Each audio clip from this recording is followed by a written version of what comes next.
तुम्ही घरकुल योजनेपासून वंचित आहात का? तुम्हाला घरकुल योजनेचा लाभ मिळालेला नाही का? आणि जर तुम्हाला घरकुल योजनेचा लाभ मिळाला नसेल तर तुम्हाला घरकुल हवा आहे का?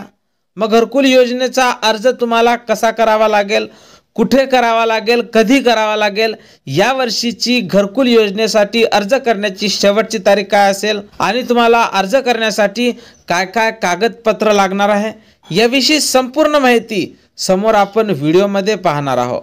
त्यापूर्वी तुम्ही जर नवीन असाल तर आपल्या व्हिडिओला लाईक करून चॅनलला नक्कीच सबस्क्राइब करून घ्या। सोबतच बेल आयकॉन सुद्धा प्रेस करा जेणेकरून तुम्हाला असे माहितीपूर्ण व्हिडिओ आपल्या चॅनलवर वेळोवेळी पाहायला मिळतील। चला तर मग तुमचा जास्त वेळ न घेता व्हिडिओला सुरुवात करूया। व्हिडिओ फार थोडासा असणार आहे आणि महत्त्वपूर्ण असणार आहे। ज्यांना घरकुल हवा असेल त्यांनी व्हिडिओला कुठेही स्किप न करता व्हिडिओ शेवटपर्यंत पहा। तर नमस्कार, मी भाऊसाहेब घोडे तुमचं स्वागत करतो आपल्या एका नवीन व्हिडिओमध्ये। पाहून घ्या, महाराष्ट्र शासनाने एक परिपत्रक जाहीर केलेला आहे। महाराष्ट्र शासन ग्राम विकास विभाग, राज्य व्यवस्थापन कक्ष, ग्रामीण गृहनिर्माण कार्यालय म्हणजे जिथून तुम्हाला घरकुल योजनेचा लाभ मिळत असते त्या जागेवरून हे एक परिपत्रक जाहीर झालेलं आहे गृहनिर्माण कार्यालयाकडून। तर काय माहिती दिलेली आहे पाहून घ्या। कार्यकारी अध्यक्ष, जिल्हा ग्रामीण विकास यंत्रणा तथा कार्यकारी अधिकारी, जिल्हा परिषद, सर्व जिल्हा परिषदेला ही माहिती पाठवण्यात आलेली आहे। तर काय माहिती आहे? विषय आहे प्रधानमंत्री आवास योजना ग्रामीण टप्पा 2 अंतर्गत पात्र कुटुंबाचे सर्वेक्षण बाबत। जर ज्या लोकांना आतापर्यंत घरकुल योजनेचा लाभ मिळाला नसेल आणि त्यांच्यापर्यंत ते जर या योजनेपासून वंचित असेल तर त्यांच्या घरोघरी जाऊन या योजनेची त्यांना लाभ मिळावा यासाठी सर्वेक्षण करण्यात येत आहे। सर्वेक्षण पाहून घ्या। माननीय संचालक ग्रामीण विकास मंत्रालय भारत सरकार यांचं पत्र आहे आणि हा त्याचा क्रमांक आहे। उपरोक्त संदर्भीय पत्रान्वये माननीय संचालक ग्रामीण विकास मंत्रालय भारत सरकार यांनी आवास प्लस 2024 चे सर्वेक्षण पूर्ण करण्यासाठी दिनांक 31 जुलै 2025 पर्यंतची मुदतवाढ करण्यात आलेली आहे। तर पाहून घ्या, 2024 ज्या लोकांचे नाव आले असेल किंवा नसल आले त्या लोकांना अर्ज करण्यासाठी 31 जुलै ही शेवटची तारीख आहे। तुम्ही जवळच तुमच्या ग्रामपंचायतमध्ये जाऊन तुम्हाला जर घरकुल योजनेचा लाभ मिळाला नसेल तर तशी माहिती आपल्या ग्रामपंचायतला द्या आणि त्यांना घरकुल योजनेचा अर्ज करायला सांगा। तर या संदर्भात पुढील प्रमाणे सूचना देण्यात काय येतात ते पाहून घ्या।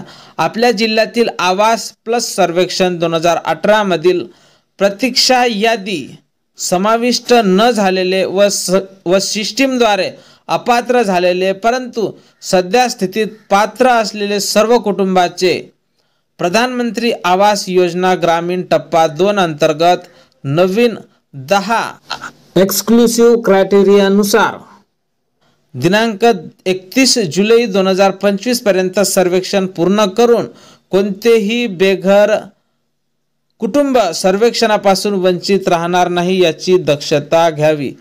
तर पाहून घ्या, ग्रामपंचायतांना सुद्धा आदेश देण्यात आलेले आहे की तुमच्या गावातला, तुमच्या ग्रामपंचायतीनुसार तुमच्या गावातला एकही व्यक्ती, एकही बेघर कुटुंब घरकुलाशिवाय राहणार नाही। त्यांना घरकुल मिळवून देण्यासाठी ग्रामपंचायतला सुद्धा प्रयत्न करावे लागणार आहे, त्यांच्या घरापर्यंत जावं लागणार आहे आणि जे घर बेघर असेल त्यांना घरकुल योजनेचा लाभ ग्रामपंचायतांना द्यावा लागणार आहे। ज्या ग्रामपंचायतीमध्ये सर्वेक्षण पूर्ण झाले आहे अशा सर्व ग्रामपंचायतींना आवास सॉफ्ट प्रणाली सर्वेक्षण पूर्ण झाल्याचे दिनांक 31 जुलै 2025 पर्यंत चिन्हांकित म्हणजे मार्क करण्यात यावे असे आदेश ग्रामपंचायतींना देण्यात आलेले आहे। जर ज्या गावात एकही घरकुल योजनेपासून वंचित झाला नसेल तर अशी माहिती ग्रामपंचायतींनी वरच्या लेवलला पोहोचवायची आहे। आणि जर घरकुल योजनेचा लाभ काही लोकांना मिळाला नसेल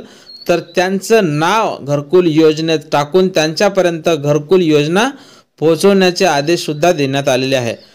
जिल्ह्यातील 100% स्वयं सर्वेक्षण प्रकरणाचे सर्वेक्षणाद्वारे पुष्टीकरण करण्याची कार्यवाही 31 जुलै 2025 पर्यंत पूर्ण करण्यात यावी।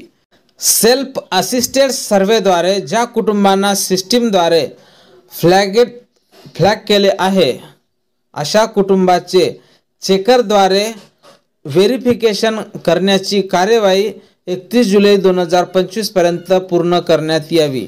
यापुढे सर्वेक्षणासाठी कोणतीही मुदतवाढ मिळणार नाही याची नोंद घ्यावी। तरी उपरोक्त बाबत विहित वेळेत कार्यवाही पूर्ण करण्याची विनंती आहे। पाहून घ्या राजाराम दिघे, संचालक ग्रामीण गृहनिर्माण, महाराष्ट्र राज्य। तर ज्या लोकांना घरकुल योजनेचा लाभ मिळाला नसेल अशा लोकांनी त्याची माहिती आपल्या ग्रामपंचायतमध्ये जाऊन द्यावी।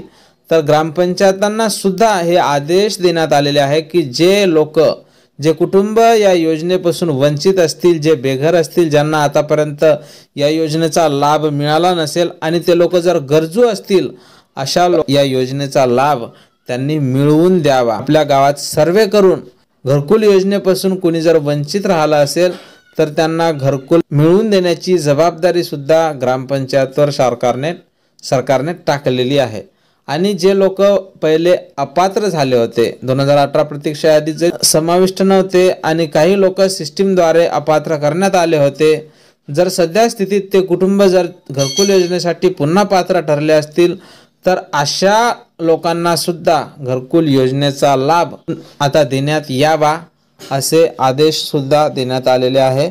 2018च्या यादीत काही लोकांचे पक्के घर होते, त्यांचे सुद्धा नाव आले होते, काही लोकांचे नाव आले नव्हते। तर अशा लोकांना गावातल्याच ग्रामपंचायतने सुद्धा अपात्र केले होते, तर त्यांची सध्या स्थिती त्यांच्या घराची पाहून त्यांना या योजनेचा लाभ मिळवून द्यावा असे आदेश महाराष्ट्र राज्य व्यवस्थापन कक्ष गृहनिर्माण कार्यालयाकडून करण्यात आलेले आहे। तर पाहून घ्या, हे एक परिपत्रक जाहीर करण्यात आलं होतं। तुम्ही जर घरकुलापासून वंचित असाल, तुम्हाला जर अजूनपर्यंत या योजनेचा लाभ मिळालेला नसेल तर तुम्ही नक्कीच आपल्या ग्रामपंचायतमध्ये जाऊन याची माहिती देऊन तुम्ही स्वतःचं घरकुल योजनेमध्ये नाव नोंदणी करून घ्या। 31 जुलै हे त्याची शेवटची तारीख असेल, त्यानंतर तुम्हाला घरकुल योजनेसाठी अर्ज करता येणार नाही। तर हे एक परिपत्रक जाहीर करण्यात आलं होतं। तर अशाच प्रकारे आपल्या चॅनलवर तुम्हाला महत्त्वपूर्ण माहितीची व्हिडिओ पाहायला मिळत असते। तर तुम्ही नक्कीच आपल्या व्हिडिओला लाईक करून चॅनलला नक्कीच सबस्क्राईब करून घ्या, सोबतच बेल आयकॉन सुद्धा प्रेस करा, जेणेकरून तुम्हाला असे महत्त्वपूर्ण माहितीचे व्हिडिओ आपल्या चॅनलवर वेळोवेळी पाहायला मिळतील। आणि जर तुम्ही खरंच कोणी वंचित असाल आणि जर तुम्हाला खरंच घरकुल योजनेचा लाभ मिळालेला नसेल तर तुम्ही नक्कीच आपल्या ग्रामपंचायतमध्ये जाऊन तशी माहिती आपल्या ग्रामपंचायत कार्यालयात द्यावी। आणि ग्रामपंचायतींना सुद्धा आदेश देण्यात आलेले आहे की तुम्ही सुद्धा गावात जाऊन बेघर असलेल्या कुटुंबियाचे सर्वे करून त्याची माहिती 31 जुलै 2025 पर्यंत समोर वरिष्ठांकडे पाठवण्यात यावी। तर भेटूया पुढच्या व्हिडिओमध्ये, तोपर्यंत जय महाराष्ट्र।